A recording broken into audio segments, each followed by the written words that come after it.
I'm doing in-person experiences again. I'm doing the virtual as well. And the happy side effect of that is, with my in-person, I usually like to not do more than 30 people. Mm-hmm. And but in virtual, I can do as many as I want, right?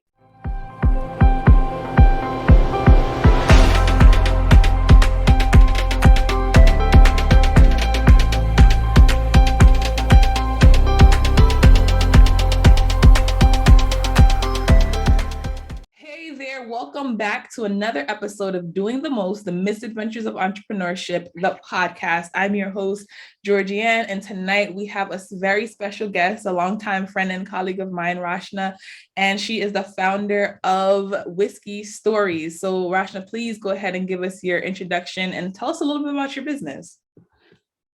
Sure thing. Firstly, great to see you, Georgie, and thank you for inviting me on your podcast.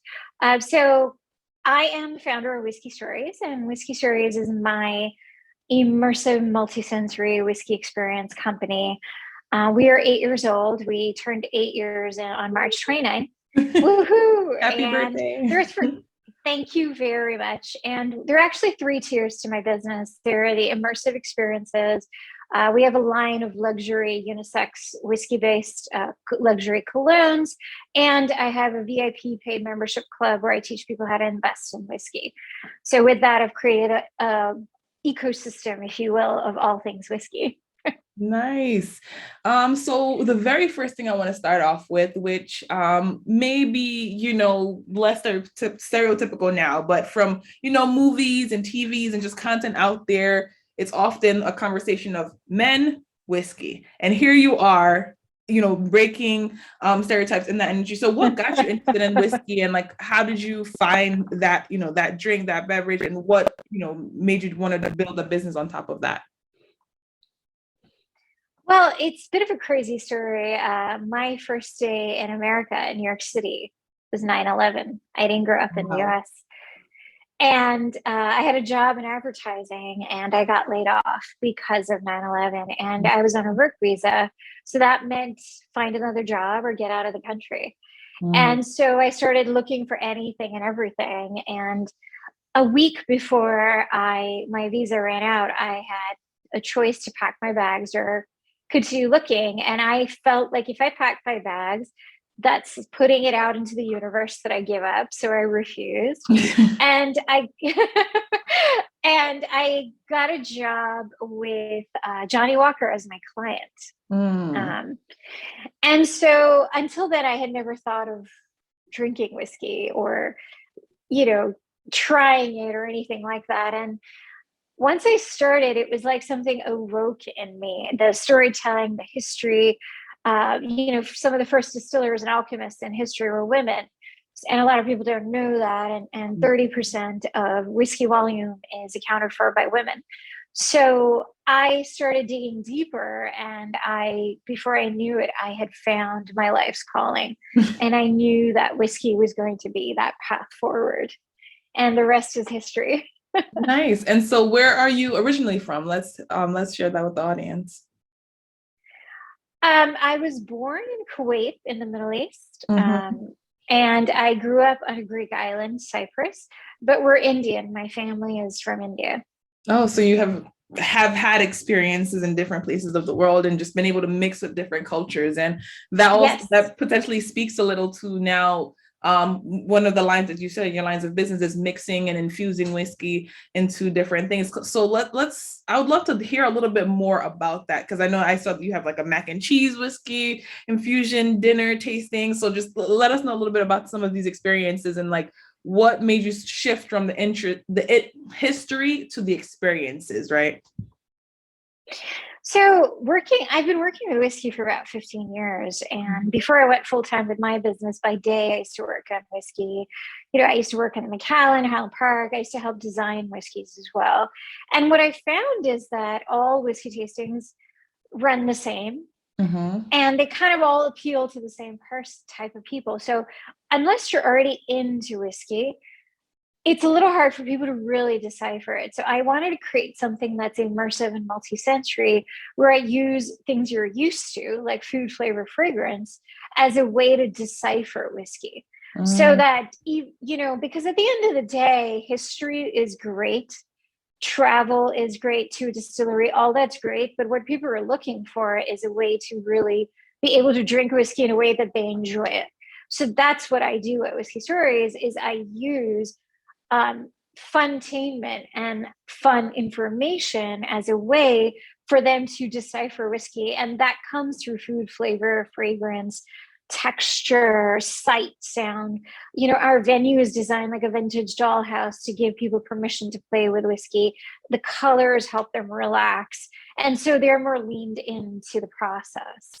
The different themes I created were actually as a way to invite different target markets. So, for example, those who are aficionados and already used to whiskey, they tend to go for our flavors of Asia experience, or Japanese versus Scotch saga, or Irish versus Scotch saga. They tend to go for those.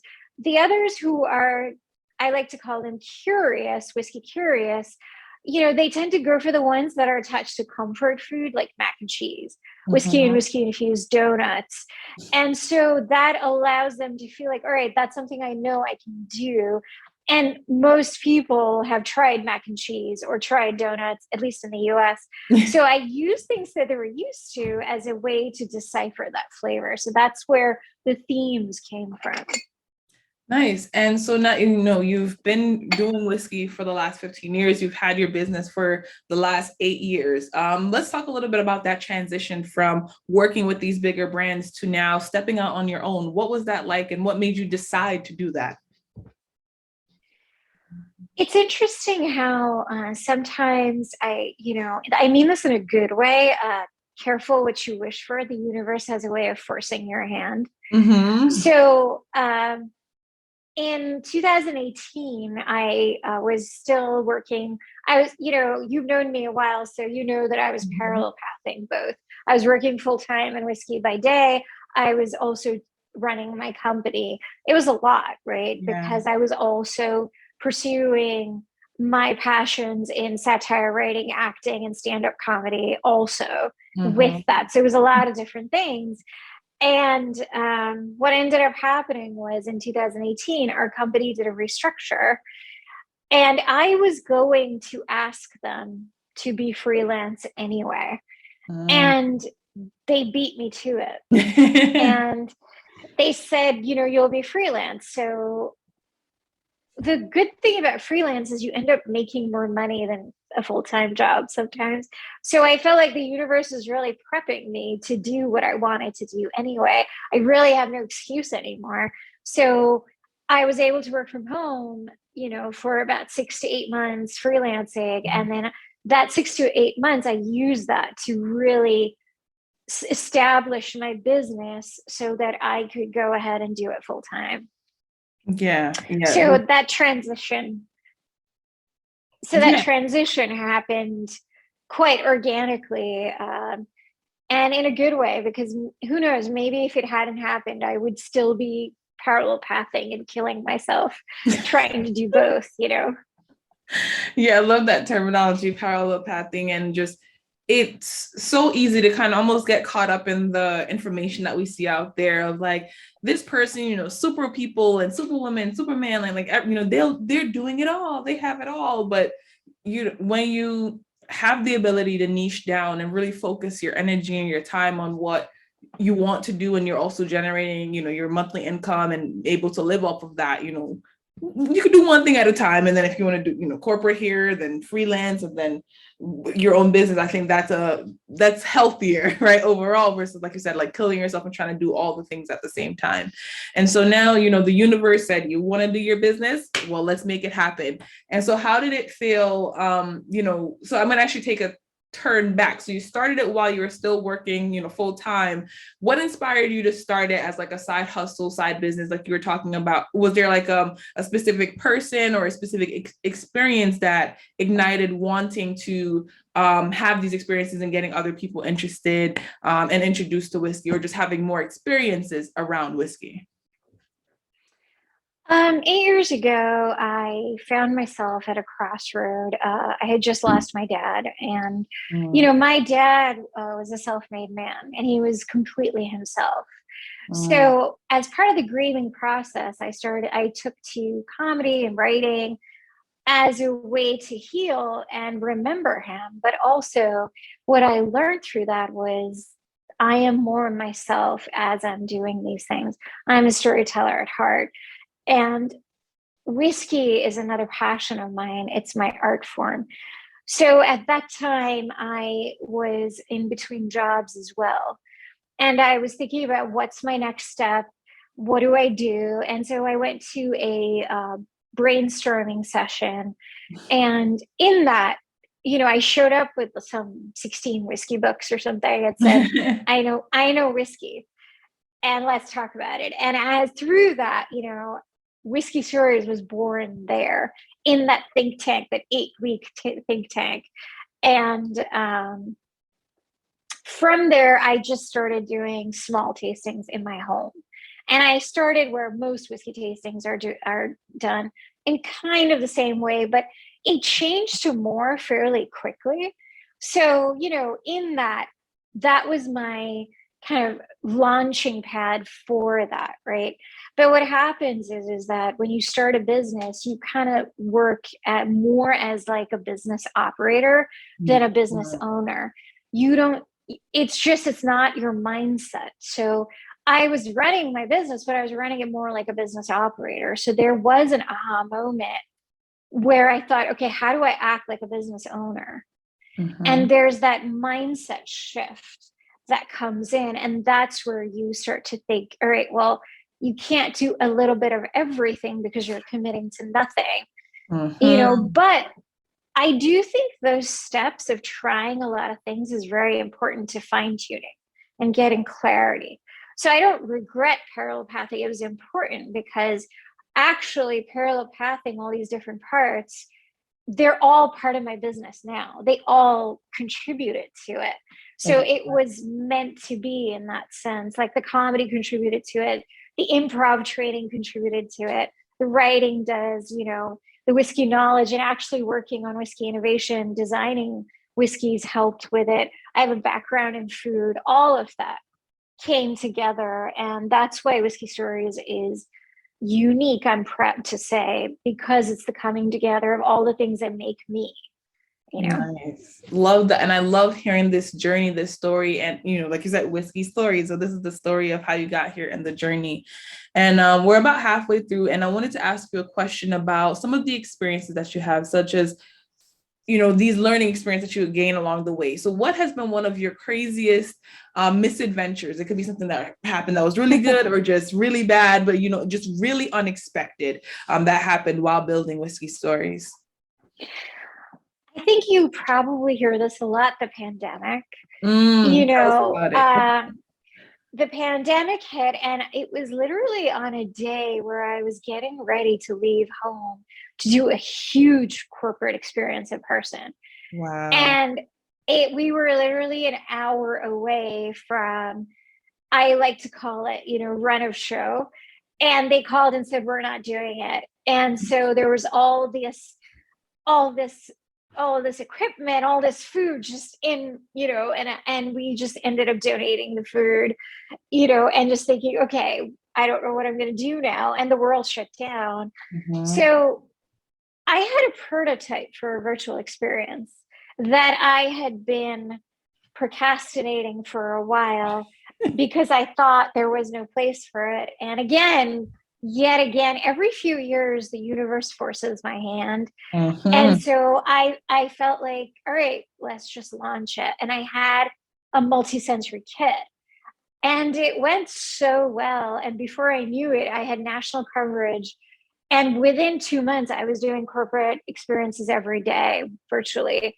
And I randomly found a following for Whiskey Stories in Hawaii. Who knew? And so now I have national coverage because of the virtual. So that misadventure, I suppose that's putting it mildly to refer to the pandemic, but the crisis that the world had, it forced my hand in a good way in this sense. So I'm very fortunate where my business is actually thriving through that.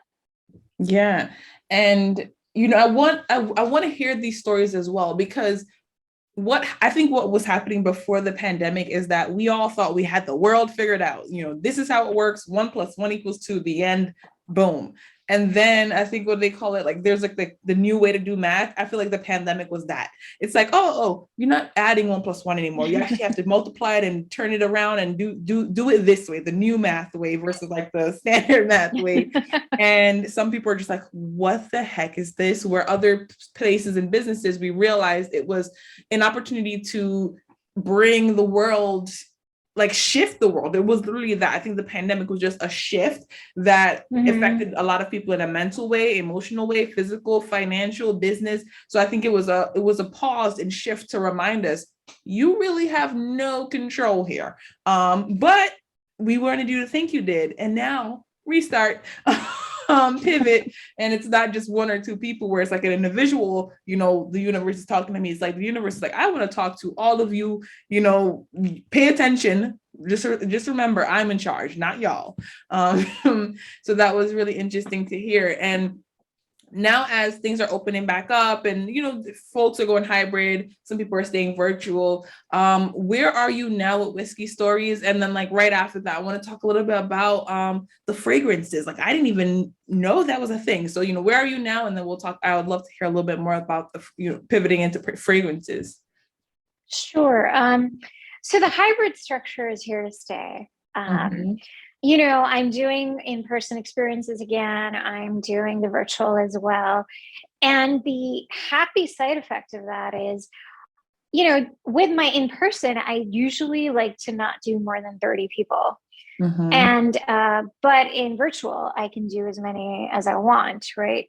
So what's been a happy side effect of that hybrid structure is I am able to do larger groups of like 50 to 60 people where I use the virtual kits as an in-person thing. And it works really well as well, because then the thing about the virtual and the kit is it keeps going. There are no pauses. Whereas, our regular in-person experiences, because it's a 4-course meal, there are pauses as we're bringing the food, and I take them through. I have a proprietary process in how I pair whiskeys. Our format is trademarked under my company. So the hybrid has happily forced me to also see that I can scale. There's a scalable part of it to do larger crowds in person as well with our multisensory kits, but in person. So that really worked out nicely. Yeah. Nice. So another layer of expansion. So another layer of expansion. So, and then now I would love to hear a little bit about that shift and what it was like to start doing fragrances. I didn't even know before you started talking about it. I'm like, whiskey and fragrance. Wow, that's cool. Like I would love, tell me more. So all colognes and perfumes, the base is neutral grain alcohol, right? So that's the base of it. And so when I first started Whiskey Stories, this was like year 2 or year 3. I had created these prototypes of the cologne, and I used whiskey as a base because whiskey has so much to give. It's so versatile. And, other parts of it are made like other colognes with essential oils and all of that, and tinctures and all of that. But I used whiskey as a base because I was curious to see what would happen. And it works, and I used to introduce it as part of only the multisensory experience, because 90% of your taste is driven by your smell. And people kept saying, oh, I would buy this. This is so good. I would buy this. This smells really good. And both men and women liked it, and that's where at first I was a little hesitant, and then I launched it as a separate thing, as another tier to my business. And so that even if people can't come to Whiskey Stories, they're somewhere else, they can buy our colognes. Now, you don't smell like whiskey. I took care of that. It smells like a cologne, but it's got like a twist to it where it's got more depth, if you will, and so I like that. So it's still very much a big part of our multisensory experience. People love that part of it, And then it also adds to it because once they experience that whiskey stories, they usually want to go and buy it. So it was just another tier to the business that added depth to my whiskey lifestyle, if you will, you know. And so yeah, that's how all of that came about. Awesome. And so you mentioned, you've been experimenting and making your own stuff. So do you still, how do you manufacture the whiskey? Like, do you make it? Do you have manufacturers somewhere? Like, what is that experience like for you? So the whiskeys, I don't make whiskey, so not yet. So the whiskey bases are existing brands. So I Okay. use existing brands as a base. And yes, we do work out of a lab, and so we process and develop it at a facility that we work with to create that. And so, in that sense, I am using something that already exists as a whiskey base. Yeah. Awesome. Cool, cool, cool. Thank you so much for sharing that story. And what I now want to ask you is about how has being an entrepreneur impacted your mental health? So there have been some up and downs. The universe, has pulled you in different directions. And as entrepreneurs, I know, that pull is heavy, especially when you have teams or even if it's contractors, no matter if it's full-time, part-time contractors, that's a heavy pull, that experience, the big client backing out right when you have hundreds of thousands of dollars worth of stuff in your vehicle that you're heading to this event with. So how has entrepreneurship impacted your mental health, and what do you do to maintain a level of equilibrium? Well, I think there's a couple of parts to that. I think this is something you'll hear a lot of entrepreneurs say. When you're working on your own business, you're really doing it 24/7, right? Mm-hmm. And so be sure that it is something you're truly passionate about. And for me, because of that, it doesn't feel like work. I'm always fine tuning in my head. I'm always thinking of things. I'm always doing that. The one good thing is I'm nocturnal. So the fact that my events happen in the evening, it works for me. So I actually, for my mental health, I don't set an alarm. I have not set an alarm in 4 years. I wake up when I wake up and it works. And I always do it such that I allow myself to get that sleep. I allow myself to enjoy things that I like. I'm a big movie fan. I also write for a magazine. I write movie reviews. I do satire and all of that. Mm-hmm. So I incorporate day to day, incorporate things that I like because you're always thinking about your business. And I do believe that the creative downloads that I get or the aha moments, they don't come to me while I'm sitting at a laptop, or it's when I'm out and about or I'm experiencing life. That's where they come to me, and I'll be watching a movie and I'll see something and say, "Oh, I that gives me an idea." So the idea generation can happen anywhere. So I look at that as part of my business, right? So, but that's energizing. That's motivating. That keeps me going and it makes me feel excited. So part of your mental health, it really should be something like that. If you're going to make a business your life, do it with something that really, really excites you. So, I get super excited. The other part of, that's part of the mental health is I have been guilty of trying to control every little step. So when I'm at an event, when the team's working with me, I want it how I want it. And I have, the fact of the matter is when you're like that, you're not going to enjoy it. And then you lose sight of the fact, no, I did this so I could be happy. So with that, you relinquish, you let go, and I'm happy to say that for the most part, I've been pleasantly surprised. Letting go has had some very frustrating moments. And, but the good thing is they've added to my stand-up comedy. So it all works out. So, I'm at a point where I love the people who work with me, the team at the events. And it's beautiful, and I laugh and I'm relaxed and I've let go. And I love that I'm at that point where I can have that, and I go to whiskey stories and I'm not stressed. I know I'll figure it out. And I know that there will be mishaps. That's just the way it is. And I have faith that it'll get figured out.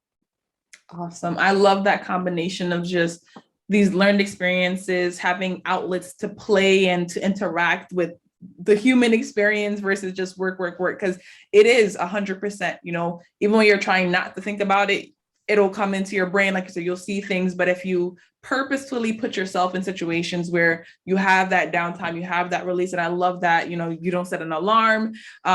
Your business, as well as like your best schedule, is working at night and working through the night. And I think a lot of people don't acknowledge that. We're so stuck in the 9 to 5 schedule. And I don't, and when people say the 9 to 5, I'm not just talking about working in a corporate job. I don't think working in a corporate job, there's anything wrong with that. I think it's just how the lack of flexibility and fluidity that we have to work the best way we can, or interact with or a world the best way we can. Because some people, they are truly night folks. Some people, they need to be working in the afternoon. Some people, they need to be working really early in the morning. And everyone has a different internal biological clock that makes, some people, they get really excited about spreadsheets, and another person will literally pass out at the side of a spreadsheet. And so you have to acknowledge the skills and the expertise and the things that brings people joy, and allow them to work and to serve in society in that best way fit, that they are their optimal self, their best self.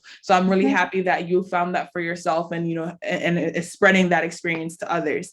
So now we're coming up to the end of the show, and I'd love for you to share any piece of advice that you have for aspiring entrepreneurs, people that are thinking about starting their own business, whether it's it could be in relation to the whiskey or alcohol industry, or just in relation to just whatever. So what piece of advice would you want to share with the audience? I'll start with a cliched comment, but then I'll elaborate. I'll say, if you have a business idea, just go for it. You get clarity by doing, right? So just do it. But I want to expand on that and say, sometimes the best thing people around us can do for us is underestimate us.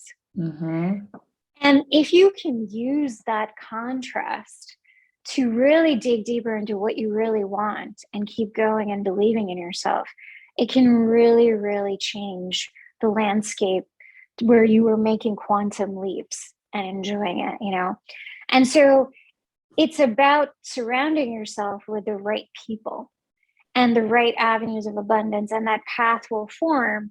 All we have to do is take a step on it, So it doesn't mean you're going to go it alone. Don't be afraid to ask for help, because I once heard somebody say, if you don't need help, your vision isn't big enough. Yep. And I don't remember who say that. I like to say it's Emily Blunt, because I love everything she says, but it may not have been. But that really stayed with me, because it's okay to ask for help, just ask it of the right people. And so, surround yourselves with those people who will help you move forward, because we are a function of our environment. Human beings are a function of their environment. So, that's why people like Tony Robbins say, you want to be a millionaire, surround yourself by millionaires. And so allow that fuel, even if it's negative, to get clarity, and it will work out. And good luck. I love that. Good luck, y'all. So thank you so much, Rachna, for being here with us tonight, and sharing your story, sharing your journey. Those that are listening, in the description as well as in the show notes, you'll see links to check out Whiskey Stories. Definitely join one of their virtual or in-person experiences, or reach out and have them come into your company. If you're a founder, CEO, bring those experiences to your team. And I really want to have you all check out her profiles and follow her. And definitely, again, thank you so much for being here with us tonight. And we'll see you on another episode of Doing the Most, the Misadventures of Entrepreneurship. Bye, everyone.